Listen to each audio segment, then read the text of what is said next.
ఓం శ్రీ గురుభ్యో నమః హరి ఓం.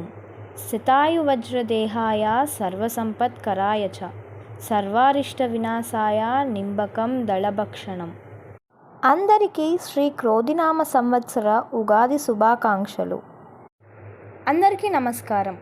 చేబిఎం Balasubrahmanyam YouTube channel ఆదరిస్తున్న ప్రేక్షకులకు ధన్యవాదములు. శ్రీ క్రోధినామ సంవత్సర ద్వాదశ గోచార రాశి ఫలితాల గురించి తెలుసుకుందాం.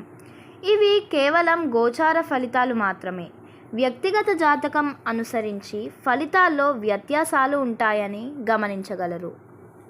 మేషరాశి ఫలితాలు ఈ విధంగా ఉన్నాయి. రాజపూజ్యం 4, అవమానం 3, ఆదాయం 8, వ్యయం 14. ఆరోగ్యం మెరుగుపడుతుంది.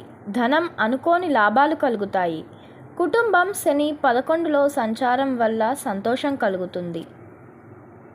తల్లిదండ్రులు నవమానికి శని 3లో సంచారం వల్ల ఆరోగ్యం ఉంటుంది. విద్యా ఉపాసన అనుకూలంగా ఉంటాయి. రుణాలు రోగాలు ఉండవు, ఉన్నవి తీరుతాయి. వివాహం భాగస్వామ్యం అనుకూలంగా ఉంటుంది. ప్రమాదం లేదు, అదృష్టం కలిసి వస్తుంది. తీర్థయాత్రలు చేస్తారు.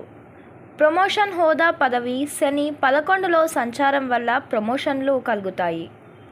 అనుకోని లాభాలు కలుగుతాయి. అనారోగ్యం కలగదు. ఆసుపత్రి అవసరం రాదు.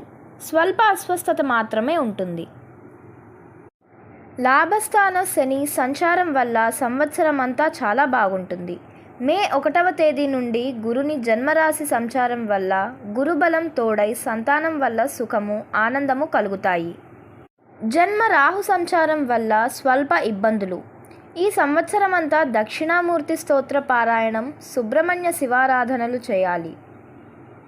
జన్మ నక్షత్రం రోజున దశానాథునికి స్తోత్రం, అర్చన, అభిషేకం ఆచరించాలి. నమస్కారం. స్వస్తి ప్రజాభ్య పరిపాలయంతాం న్యాయేన మార్గేణ మహిం మహేషాః. గోబ్రాహ్మణేభ్యః శుభమస్తు నిత్యం. లోకా సమస్తాః సుఖినో భవంతు.